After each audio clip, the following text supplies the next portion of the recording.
I find it ironic how Netflix's Daredevil literally uses the same amount of grounded realism for its portrayal of the man without fear that the CW used for Green Arrow on Arrow, yet nobody seems to acknowledge that glaring issue with the show.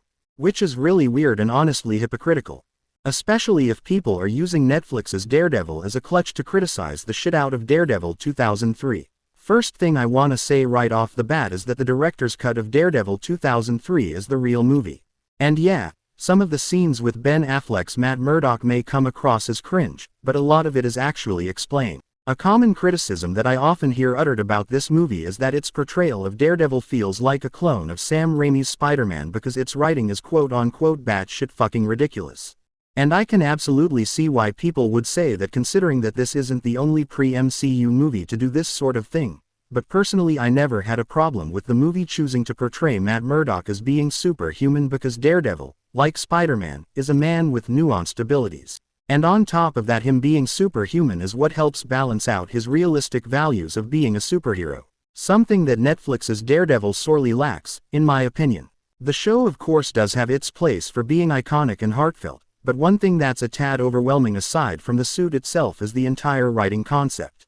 I think Netflix went way too far with making Daredevil look and feel like a crime-fighting vigilante like Batman when the character is actually a superhero. I mean, I can understand the thought of wanting to portray the character as a vigilante because of his upbringing, but the character is more complex than that. And it's interesting how Cosmonaut said in one of his videos shitting on Daredevil 2003 that portraying a character as a super-enhanced being can come across as a bad concept if handled poorly, when the same can very well be said about stories that choose to portray a character as a vigilante through and through. So yeah, in short, Eventhaw, I understand the significance of Netflix's Daredevil. The two things that really bug me about it is the suit and the seemingly one-man war on crime portrayal that the writers of the show went for. Personally, I would rather see Daredevil just be Daredevil, and I think the 2003 film portrays that exceptionally well despite all of the quote-unquote cringe-worthy moments people like to point out about that film. It's actually much better than what people give credit for. The only thing I would say is the real problem with the movie entirely is Jennifer Garner. She is a horrible casting choice for Elektra. I don't know who in their right mind thought it would be a wonderful idea to portray Elektra as a token female, but it is horrendous.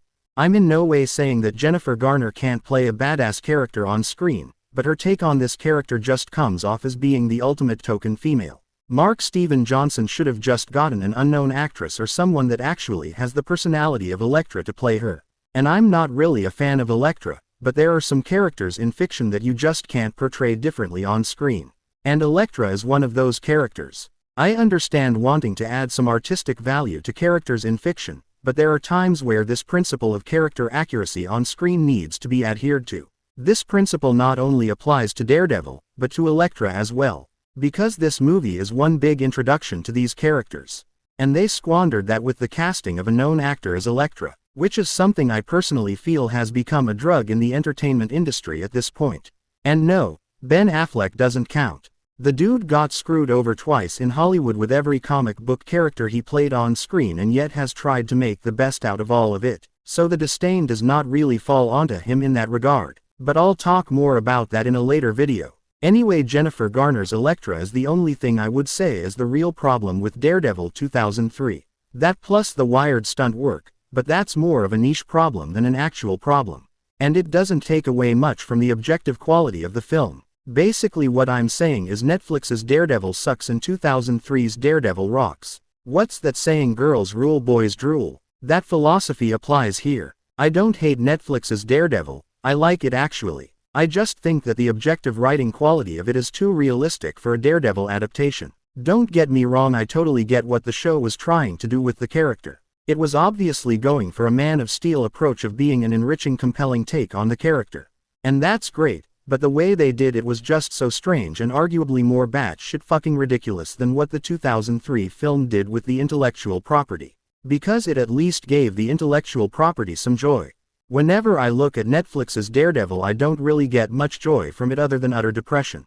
And look, I'm not saying that Daredevil should be lighthearted and campy like Spider-Man, just that he should be given some clarity on screen. And unfortunately Netflix's Daredevil dropped the ball on that. You would think that by season 3 they would have taken this into consideration and actually have Matt Murdock get himself a better, more accurate looking Daredevil suit and have him take on much bigger challenges, but instead they just continued on with the same concept from seasons 1 and 2.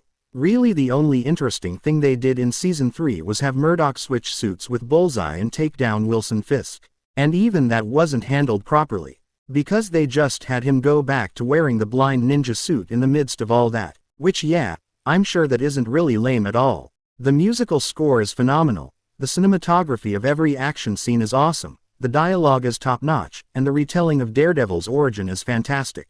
I just wish they did all that with the actual character instead of the made-up version.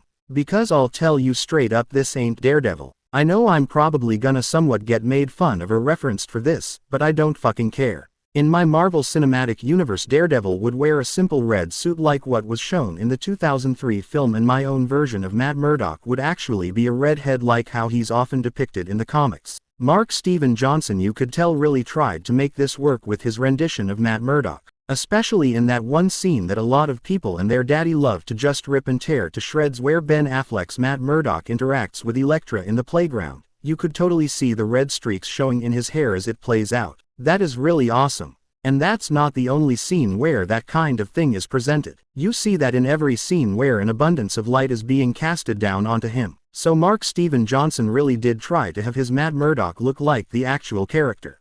I wish that Netflix did that with Charlie Cox, but I digress. Anyway, stay righteous everyone. And I'll talk to you later.